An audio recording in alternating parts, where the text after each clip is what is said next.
You're listening to Radio Primavera Sound, proudly presented by Cupra.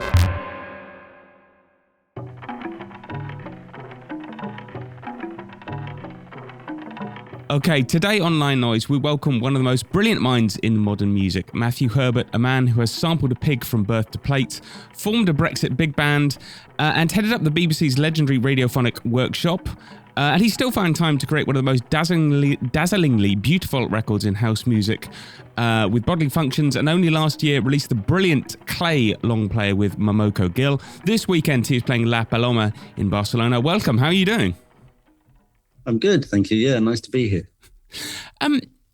There's many things to talk about. If you don't mind, I wanted to start with Clay, which is a lovely, beautiful album kind of released last year. Obviously, a lot of your music is very conceptual. Like One Pig, for example. Clay isn't, right? I mean, how did Clay come about? I think what tends to the sort of pattern of the way I write music is I tend to do quite big productions, things that take a lot of time and effort and research and funds and brain power. And then I make a smaller one afterwards. So I just made a record called The Horse, which was made out of a horse skeleton with an orchestra, and I tried to sort of bring a horse back to life through music. And it was a big show, and it was a lot of puzzling things about what to do with horse pelvises and what it was like to be the very first musicians and what melody would have sounded like 55,000 years ago and things like that. And then I sort of like need to sort of breathe out after doing a project like that, you know? So like just go into the studio and just make music for pleasure and for fun. And so whilst making the Horse record, I met Momoko, and she played drums on the live show. And I liked what she did. She did an incredible remix of the Horse record for me, sort of spontaneously, that I really loved. So I asked her to sing on some. I was starting a new house record just for fun, and again she did something kind of brilliant. And so instead of it being her singing on my record, it became 50-50, and she ended up co-producing with me, and everything is split, so it's a joint project. But yeah, it's a kind of, I love making records about odd things and in unusual ways, but it's really nice to just go back and just write for pleasure sometimes. When you look back at everything you've done, is there a very different place in your brain for the sort of more conceptual things and the, I guess, less conceptual things, a way of putting it? Or do you just kind of all see them as part of your work? No one's asked me that before, so I'll have to make up an answer on the spot. I think,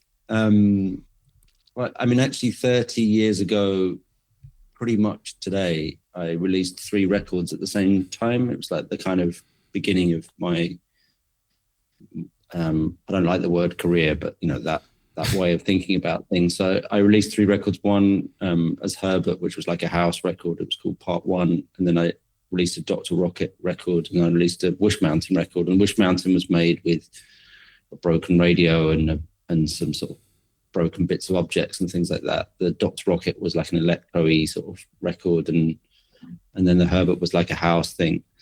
And so from the very beginning, I've always done different things. They're in different names and different record labels and things. And I just kind of began, like I always wanted to have the freedom to just do whatever I wanted musically and see whatever I wanted. So I guess all that's happened is that each of those things have kind of expanded outwards. So Wish Mountain was just made with these objects. And then a horse skeleton is just a very big collection of objects, I guess. You know, my next record's made with the sun, so that's a giant star. So it's like, you know, sort of getting bigger. The objects are getting bigger and bigger, and then the sort of song, the sort of housey song stuff ends up in places like Clay. So it's a kind of it's just trying to give myself freedom to do whatever I want, really, and hope people want to listen to some of it. Your next record is made with the sun.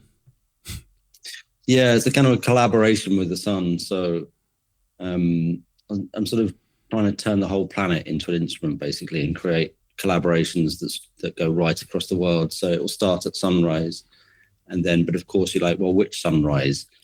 And well, Greenwich Mean Time is quite sort of colonial to think that time starts in Greenwich in London. So you think, well, it should also, you should just follow the sunrise. The sun's always rising. So then it will go to Chile, and then it will go to New Zealand, and then it will go to Italy or wherever, but obviously not in that order. But yeah, I was just thinking about all the sounds that the sun seems to be silent, but actually it's creating all sorts of noises on the earth. Like it's melting glaciers, and it's creating wildfires, and it's like creating skin cancers, and it's melting ice creams, and it's helping plants grow and things. So actually there's the kind of the planet is a piece of music in that respect, and it's creaking and groaning and struggling and all the rest of it. And that's the driver of that. The kind of the composer or the musician or the conductor or what have you is the sun. Is this any way related to, I was looking at an interview you did a few years ago, and it said you were trying to make a record out of 1 billion audio events. Is that... Well, I'm struggling with that. It's not related, but I guess I've become increasingly interested in science as I've got older, and trying to understand how the world is put together, understand the kind of the ridiculousness of the scale of things.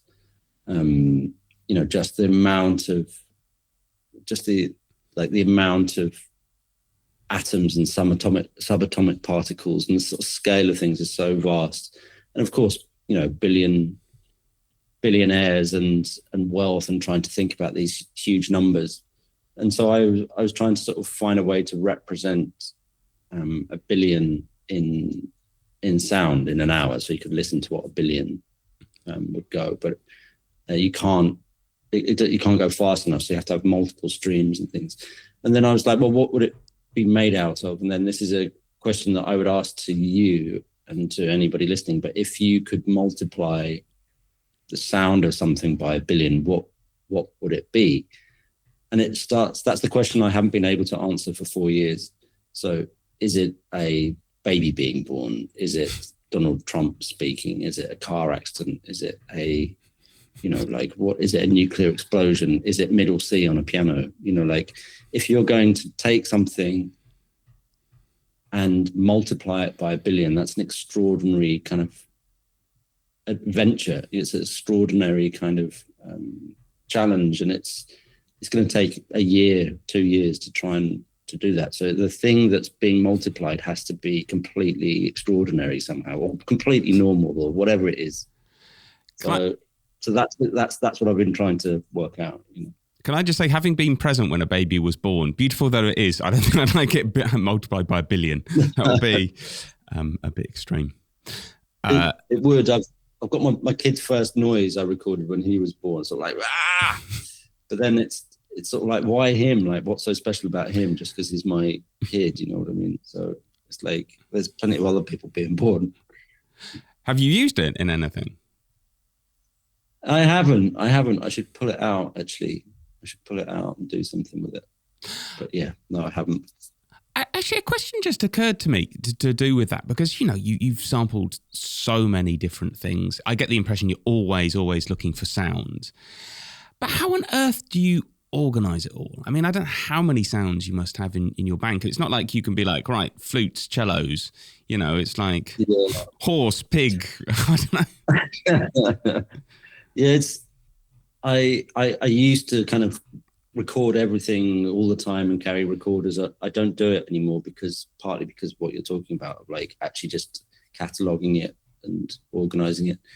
But actually what I do is it actually ends up being quite neat, because in a way every project's new. So all I need to do is collect the sounds that I need for that particular project. And then once I've dealt with them, once I've made the project, then I put them to one side. And so I very, very rarely go backwards. I'm always sort of try to solve new questions or new problems or something like that. But at some point I will need to maybe employ somebody to try and bring order to to it all, and make it available publicly. going back to Clay, it's very beautiful in many ways. And you've made so much, and you've made a lot of beautiful music. You've made a lot of very experimental music. How important for you is beauty in music? I mean, because as I said, you've got lots of theoretically very interesting things. You've got lots of songs that are about making people dance. You've got all kinds of different songs, but like, how important is it to make something beautiful? I think it's, I think music is a lot of things. And I think it's probably important to try and define the word a little bit, or try and sort of create some separation in it, in the sense that, I was in Manhattan on September the 11th for a gig and thought I was going to die like everybody else there, and recorded all the sounds that happened that day, including I was on the roof of the building a few blocks down when one of the towers collapsed, and I've got that recorded, that tower collapsing. So making a piece of music out of that is very, very different or turning that into music is very, very different from making a piece of music with a piano. It's a form of documentary, and it comes with all sorts of ethical considerations. And so, to answer your question about the sort of 9/11 piece, do you make that extremely violent, or do you make it extremely beautiful, or do you make it, or should you not be making it at all because it's not appropriate, and you're listening to deaths of thousands of people, and that's something sort of horrific, and shouldn't be turned into music. That's very different from if you sat at a piano and played a beautiful piece of music, and I think for me there's a question of like, well, how is that? What's the effect of that music, and how is that supposed to be heard? So, for example, there's an awful lot of very, very bland, beautiful piano music out there that sort of, in a way, is a kind of a pacifying experience, and the world is going very wrong. It's turning towards fascism and an ecocide, and we're in an existential place as a species. We're shopping ourselves to death, basically, and so the idea of a kind of a beautiful piece of music where the status quo doesn't change is actually quite damaging, I think, to us. It's like, don't worry, everything's going to be okay, kind of thing, where actually we need radical actions. There's that thing. But then there's also a political side of beauty as well, which is when you can imagine, for example, in living in somewhere like Iran or Gaza or Sudan, that actually beauty would, like, to create a beautiful piece of music would mean something very different there. You're maybe creating a world that's safe, that's free from horrific violence and free from danger and genocide, and this kind of sense that music can offer a sanctuary and can offer something transcendent, something spiritual and transcendent. So there's sort of lots of ways to answer that question, I think, but I definitely feel like one has to be always interrogating at a time of a crisis like this. One has to always be interrogating, like, what is the effect of this piece of music, and where does it sit, particularly when 150,000 pieces of music are going up on Spotify today, and how are you going to listen to all of that? You're never going to. It would take you 2 years to listen to all of that if you listen to it continuously, and then tomorrow there'll be another 150,000. So we're just churning out music in vast quantities. So it's not even clear that we need any more music at all. So we need to think why we're doing it and where it fits. But, I mean, you said it's 30 years on from the day you released 3 records. How do you keep the inspiration going? I mean, I can imagine.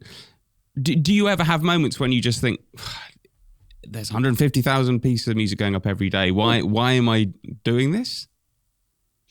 Yeah, I mean, I think, why am I doing this every day? It's kind of part of the rigor, and you sort of want to make everything count. And of course you can't write, I write somewhere between 500 and 1,000 pieces of music every year, which is a form of waste in itself. You know, I'm part of the problem in a way, but that music is written for film scores or TV shows or theatre shows or plays or albums or remixes or what have you. So I'm very much kind of part of the problem in a way of just continuously making things. So there is a real, I have to try and hold myself accountable in the same way that I would like to hold others accountable. But I think it can be tricky to come up with things, but music is a revolution. Music's undergone a revolution now, which is we can make it out of anything. So we can make it out of, I don't know if you have a cat, but if you had a cat, do you have a cat? I don't have a cat, no. Do you have a dog? No pets. Live in a small flat. Probably not the best place. Yeah. But we can make it out of your flat. You know, we can make it out of the things in your flat, or we could make it out of Venezuela and America sort of kidnapping their president, or we could make it out of a banana. You know, it's not. There's infinite things that we could think of to make music out of. So it's really about what's the story, what are the stories that you want to tell, what effect do you want to have with the music and so on. So it's the difficult thing is to find ideas that you feel haven't been done before. That's the hardest thing. That's why I do these projects and then need a kind of a year or two to regather my thoughts and to like try and think of new ways of presenting work. Yeah. I mean, just to be very clear, I'm not suggesting you give up. I'm very glad you continue. But that's fine. No, that's fine. That sounded a bit hard. Go back to Clay, which is obviously a collaboration. You've done lots of collaborations in your life. How do you know when one is going to work? I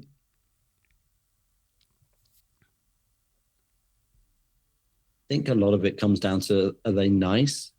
I really think that. I really think that it's about a kind of, there's something about love there. Like, is there kind of love between you somehow? Is there the sort of sense of creation? You know, I often think that making pieces of music is like having children. And, you know, I really feel like you need, you know, like there can be a lot of difficult people in the music industry, you know, because there's people making music, it's out of all sorts of reasons, and it can be they're working through something, or, you know, making an album certainly is like therapy. You know, you have to really kind of look at yourself, and you have to be exposed, you know, particularly if you're writing lyrics, and then you have to put it out, you have to say how you're feeling, and then other people will judge you, you know, either by listening to it or not listening to it, or whatever. But I think you have to fundamentally connect with them, but also they have to do something that, I think there's two things in a way that I'm looking for in a collaboration. One is, are they doing something that I would never have thought to do? Could they do something that I can't do? But then there's something else that I think is really interesting, which is, can they do something that I can do, but has never occurred to me to do? And that's something that I really love about art and working with, and, you know, and brilliant people. You know, the thing with Momoko is that she hears music both in the same way that I hear it, but also differently. It's a really hard thing to explain. She's an incredible producer. She's obviously a beautiful singer, and the way that she shapes melodies and finds a way through harmony is something that I wouldn't do, but I could do. And I think that's really, and then we just work well together. There's just a basis of respect and a real sense that it's 50-50, which I think is a really, it can be quite a rare thing to get to that point of 50-50-ness. When you're working by yourself, do you ever manage to surprise yourself with what you do? Are there any moments where you come out with something you think, how did I do that? Yeah, There is, but that's also because I've tried to build things in a way. I've tried to build a process that can do that. So, for example, I will often sample melodies or melodic phrases, and then treat those like a new sound. So, say the melody goes do do do do or something like that. Then when I play it on the keyboard, I go and then up comes and then if you hold down 4 or 5 keys at the same time, it's like so you've sort of whereas if I just sampled a single note like then the only thing that can happen is the thing that I can play in a way. So I've tried to create processes where the technology allows me to sort of amplify an idea or to surprise me or to do things. So it's not particularly like I'm surprising myself. It's more that I've created processes that allow surprises to happen. But the biggest challenge is, I've got it at the moment. The biggest challenge I've got is like trying to not repeat myself and try and not do something, like I might have some extraordinary noises, but actually what I'm doing with it, I think is maybe a bit banal or is not as interesting as it could be, or not doing a service to the sounds themselves. My new record is called The UK Has More Food Banks Than Branches of McDonald's. And each track is taken from, so it's 10 tracks, and it's the top 10 most requested items by food banks in the UK. So one is tinned fruit, one is tampons, one is nappies, one is toilet roll and things like that. So you're sort of when you're writing, you're trying to do a few things. You're trying to create, and it's a piece of dance music as well. So the idea is to make people dance to this. So you're trying to make people dance. You're trying to be really original, but you're also trying to hint at a political position, or you're trying to, it's not great. It's insane that the world's 6th largest economy, people are, 1.9 million people using food banks. It's like absolutely insane. So there's something absurd about it. So you want to create music that disturbs the status quo, that creates shock somehow, but is also pleasurable to dance to, but is also original, but doesn't scare people too much because you want people to listen to it. You don't want it to be abstract, unlistenable stuff, because then you want it to be heard because you want to get the message out and things like that. So it's a complicated, like if you're writing, you're always in a sort of complicated state of trying to hold these different positions at the same time. And I've noticed recently that I'm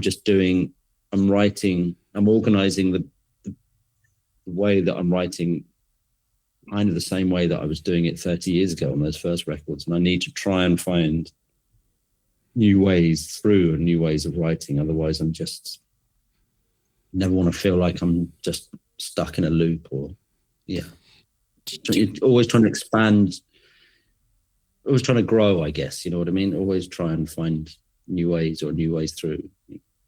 Do you ever get into those things like Max MSP that people like Altica use that I'm not still sure I totally understand, but that seems to me as like a way of doing it different. Do you use things like that? I used to, but I just don't have the time to do it. I just don't have the time to sort of sit. I have to normally write 1 or 2 pieces of music a day, so I don't have time to like program things. And also because I tend to work with sounds, like Max MSP is really great for more electronic stuff, in terms of synthesizers or drum machines, or like stay in a kind of electronic world. But when you've got the sounds of nappies and tin pineapple and things like that, it kind of, you don't want to abstract it too much, because then it could be any sound. You still want to hear that it's a pineapple tin, and you still want to hear that it's a toilet roll or what have you. So you have to you have to make sure there's some legibility, or that it's still readable somehow in its form. You say you have to make 2 songs a day. Is that because you've got so many things going on, or is it because, like, personally for you have to make two songs a day? It's sort of both. So I think it's probably I just say yes to a lot of things because out of enthusiasm. So it's a character flaw. And then it becomes a burden. So, but I can't seem to stop myself doing it. So I've just sort of surrendered to the fact that that's just what I do. So I just like to make and make and make. And I've always done it. So I just have to accept it's a character flaw by this point. As I mentioned before, you're DJing in Barcelona this weekend. Do you still DJ much? I've DJed less since COVID. I probably DJ once a month now. It used to be a couple of times a week. But yeah, I do it less now. I think I tend to do it more when the music's good. And there's some amazing music out there. But there's always amazing music out there. But but also not. So I went to Beatport to listen, to get new music for this weekend, and it's so predictable. So it's also Beatport's fault because you have to select a genre and then listen to the genres or what have you. But they had this whole like Afro house section or like an African section of Beatport, and for me the most exciting electronic music at the moment is coming out of places like Africa and Brazil and things like that. And I listened to some of the African stuff, and it was just very middle of the road. And I wanted the kind of extraordinariness. I wanted to hear something. I wanted to hear the kind of a new sound, not a kind of an Africanized Western sound or a Western African sound as well. But they had I listened to 20 different people who'd made 20 charts, and it was all identical and it's sort of flattening. So which I found quite depressing. So I'm going to have to work harder to find music for this weekend. But that's the bit that I'm in at the moment, which is like, I'm struggling to find really brilliant music at the moment. Of course it's out there. I just need to work a bit harder, but there's periods, like when dubstep first started, Yeah. Like dubstep now is a bit plasticky sounding, but actually when it first came out, it was much more inventive. And I was like, oh my God, this is incredible. And you can sort of go exploring into that world. And it just sort of goes in waves really. And my DJing tends to follow that. Do you go out dancing at all? No, I mean, I will if I can, but I live in a farm and quite a long way from clubs. I mean, I probably go out 3 or 4 times a year. My next gig is it's all right. My next gig is like a Channel 1 reggae sound system gig. Nice. That's coming. It's me. So that I'm excited by that. I went to see some African musicians that came locally, that kind of thing. So it's when it's a bit less pumpy, I'm up for going out. I think you're like La Paloma in Barcelona. It's a beautiful venue, and also they play a real sort of selection of music from around the world. It's not sort of just house or techno or whatever. It's like all kinds of different things they'll find. It's brilliant. I think you'll enjoy it. That's actually the venue does look amazing. I did see. Oh, it's so beautiful. I mean, there's quite a few beautiful venues, but it is something else. And like, if I remember rightly, the barmen are like all in tuxedos and stuff and serve you. but like people still dance. It's a really good dance floor. And no, it's a lovely place. Fantastic. Yeah, looking forward to it. I want to ask. I mean, catalogue is another sort of not a great word for what you do, but I suppose for what you have done. But you reissued Around the House in 2021. I'm just wondering what connection you feel to your past work. I mean, do you think about it at all, or is it all about kind of what's coming next? I think quite a lot about Bodily Functions. Yeah. Because when I speak to people like you, it's the one that comes up. It's the record that comes up. I guess because it happened at a certain time when kind of dance music. It's a relatively early time in a kind of as the scene was growing, and there was, we sold good numbers of copies of it, and there was proper magazines to write about it then. We don't have those magazines anymore, and there was a different kind of infrastructure, and we sold physical, it was before digital, so it was physical copies and things.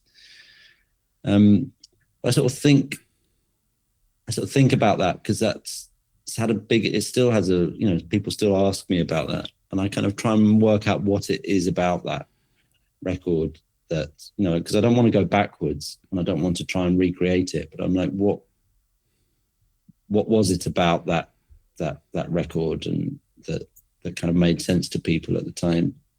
And so it's a sort of bit of a puzzle. You sort of try and work out why something goes and something else does, why people like one thing and not another. But I think there's quite a lot of it's a bit of a strong word, and I don't quite mean it like this, but embarrassment about your previous work. It's like I said, it's a bit strong, but you're like, you slightly wince, like, I really believed in it at the time, but I'm not sure I'd make those same decisions now. And it could be something like the mix. There's a record that I did where I just think the vocals are all too quiet. And there's another record where I think the bass is really quiet. And just I happened to have the wrong monitors at the time that I was doing it or something, and then you couldn't hear the bass, because I'm self-taught, in terms of mixing and the sort of technical side of things. So it's very much you're very much practicing in public. And I did a record called Goodbye Swing Time with a big band, and there's one track on there which I never finished, really. I could never solve. And it was a really nice feeling. I said to my team, can you just take that track off? So if you go to streaming services now, that track's missing, and now I can really relax. Now the record really works. It's so much better without it. And so that's quite nice, like, to be able to go back and sort of tweak things. But yeah, it's definitely a kind of again, love-hate's a bit strong, but you want to be proud of your children, but you also see their flaws. You also see their flaws. And I think it's fascinating you went back to Goodbye Swing Time and took a song off it, because as a consumer of music, I'm very much in two minds about that obviously you as a musician have 100% right to do what the hell you like with your work, because it's your work.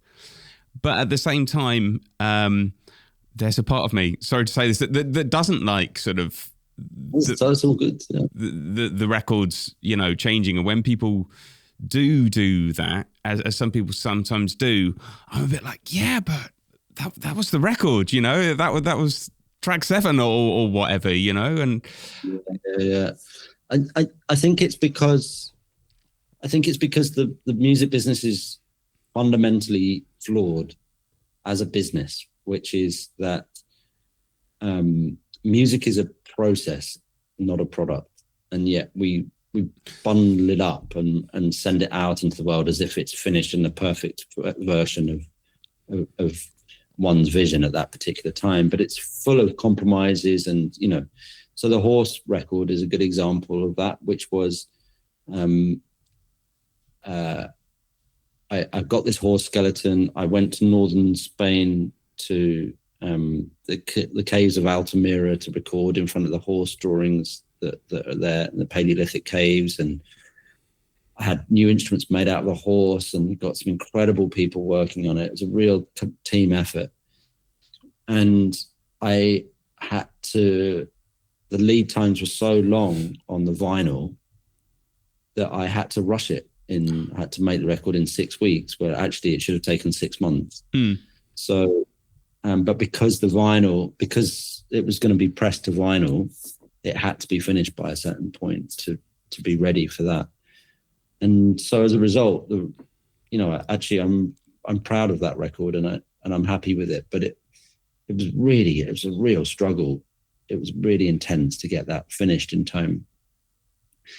But that's what I mean. Like, the kind of the process of making music public is so kind of flawed, and it's full of compromises and challenges that the music can suffer as a result of it, I think.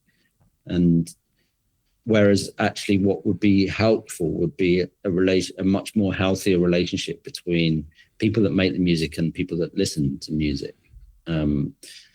Again, streaming services are really bad at showing process, and they're really bad at, they don't credit the musicians, they don't even credit the record labels often. You have no real idea what, it's just sort of plopped in there like it's a vending machine or something like that. And so I feel like, and this is something that I'm going to start to try and do. So I'm trying to build an alternative to a streaming platform, for exactly this thing, that allows you to feel like the music is much more in dialogue with the environment and the listeners and things like that, and shape it. But I also agree with you. Like, I hate it when they remaster things and it comes back sounding different. And it's not always great, but I think the album's better. It flows better without this track. So yeah. No, I mean, as I say, ultimately it's your music, so you have the right to do what you want with it. And talking, I mean, going back to these things, like, is there, if you had to explain, like, to my mother, who you met her at a party, and you explained that you're a musician, is there one record you'd be like, look, this is what I do? Listen to that, or one song of my own stuff? Yes, yeah. What kind of party we at? Do you know what? My mum likes Kaylee's. She's a big fan of that. I love a Kaylee. Yeah. So you're at a Kaylee swinging the Highland Fling, I think, or the Highland Fling, whatever they're called, and I love Kaylee's. So my mum dances. You can take from that. Like, she likes to dance. Yeah. Okay. So there's a track. There's a track. It depends. Like, if we've had a drink and it's kind of like late at night and you're on the middle of the dance floor. Yeah, all that tracks. Then, then I think maybe a track like The Audience from Bodily Functions, the last track on there, which is kind of probably the closest I've written to sort of a party sort of song. But actually, if we're shouting over the music and I'm talking about pigs and horses and things like that, there's a track called The Horse Has a Voice, which is a sort of demented folky dance track with Theon Cross made sort of the horses sort of come back to life and it's starting to go a bit sort of demonic, and it's like it's like really, it's quite sort of, it's got a bit of a Kaylee thing, but it's just made with horse bones and a tuba. So something like that would be would be it. Like the pig record's quite helpful, I think, because everybody knows what a pig is. Yeah. So you don't have to do any sort of conceptual explaining. It's just like, these are the noises it made when it was born. These are the noises it made when it was being eaten after having been killed, and all the noises it made in between, kind of thing. So it's a very sort of neat frame. So even though the music it can be challenging for people, it's actually, you can get a sense of how music has changed, basically, or changed for me at least, which is, it's now this form of documentary and not just nice noises. And is there one project or one record where you yourself look back and think, well, that was quite an outlandish concept? I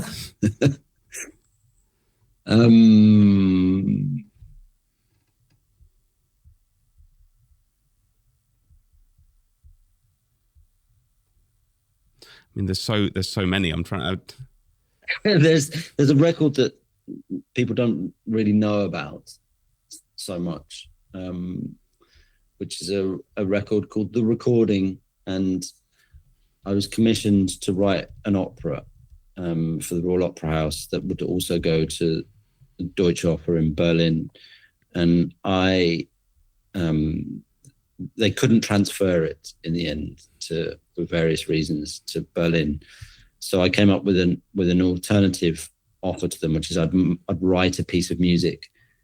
I'd write an album on stage over a week's period, and people could come and go and see it. And every day we would have a debate at the beginning about what the piece of music would be about. Then we'd try and make it happen, and then write it that evening, record it, and then at the end of the 7 days, mix the whole album, master it, and then on the 8th day, everybody would come back and we'd listen to it, and then give them all a copy of it. And we did things like we made dog biscuits, and people brought their pets in. And so we recorded dogs. We listened to strippers, and we got everybody drunk on vodka. Then we sent somebody to Romania. We tattooed the audience. We did all sorts of things, and it really nearly killed me. It was unbearably hard. It was really, it was extremely difficult. And that the ambition of that was too big, slightly too big for what we were capable of. And actually the record's okay. Some parts of the record I really love, actually, but it's uneven, I think is the word for the record. Which like this bit worked, this bit didn't quite work, or what have you. But that was maybe a bit too ambitious. Available on Bandcamp now, I see. It's one I haven't heard, I must confess. But for all that, what was it says on Bandcamp that day 3 is an exuberant dance floor track? Amazing. Oh, right. Okay. I didn't know it was... Well, it's like day 3, day 5, and day 7 are available on... Oh, yes. There's only... Yeah, we licensed it. And actually, I think day 7...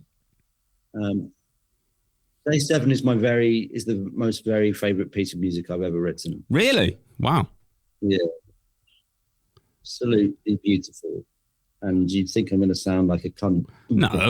You think I'm going to sound like an arsehole saying that? But the reason I can say that, I can look you in the eye and say that, is because I didn't write it.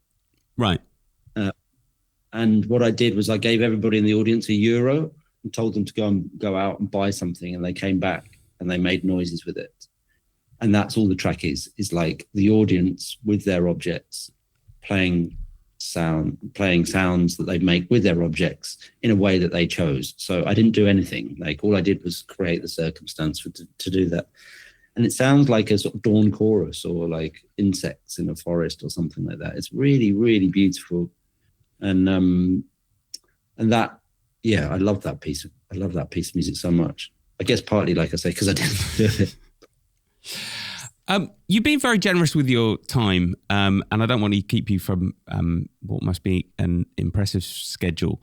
But there's one thing I've always wanted to ask you, which is I saw you play live, I don't know, mid-2000s roughly. I think it was at Field Day. And you started off, basically the concert started off with a tent on stage.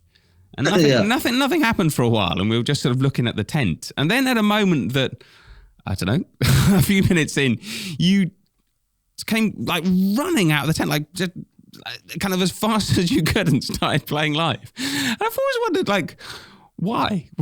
What was the thinking there? I can't quite remember, but I don't think the tent had any kind of other obvious relevance. Yeah. So that was a version of a project I did called One Club, and it was I went to a club called Robert Johnson in Frankfurt and made a record with everybody in it. So we had a recording session with everybody. We photographed everybody, took all their names, got them to make noises, sing some bits, just recorded it all. And then I made a record out of all the people in it and their noises. So everything's just made from those people and that. So it's a kind of a love letter to club music or what have you. I really, really enjoyed the process of making that record, but I think that's a good example of a record where I think the music's slightly too messy, right, than it should have been. It's quite a kind of maximalist, I think, because I'm trying to represent everybody and everything in there. I think that the music doesn't quite do I don't think the music quite does the sort of the thing justice somehow. It doesn't quite do the sort of idea justice. So I think if I ever get some spare time, that's the sort of thing that maybe I'd like to revisit and try and simplify a bit. I think it's a bit much. There's some great bits in there, I think, or some loops that I think work well, but just, yeah, it's a bit much. But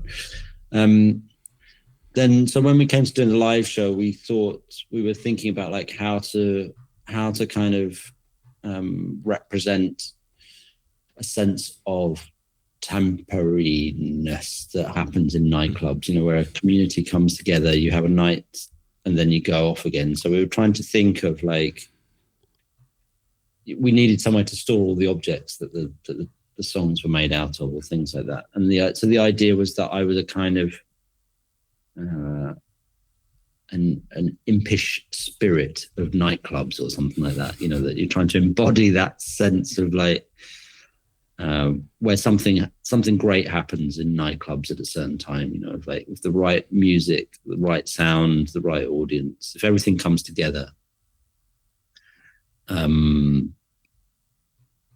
If everything comes together, it can feel really exciting and invigorating and things like that. So I was trying to think of like temporary ways to express that temporariness.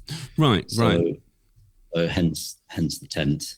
It was great. I really enjoyed it. Thank you. There's a ladder as well, and all the things at the top of the ladder. Oh, yeah. No, I remember the ladder. It was the tent that really impressed me, though, because it was just like, just what's going to happen with this tent? There's a festival as well, so it's like festivals, tents, like creating things. Like, yeah, it was just the idea that this character somehow lived in a nightclub and would come out and create music and then go back in the tent at the end of it, something like that. You're listening to Radio Primavera Sound, proudly presented by Cupra.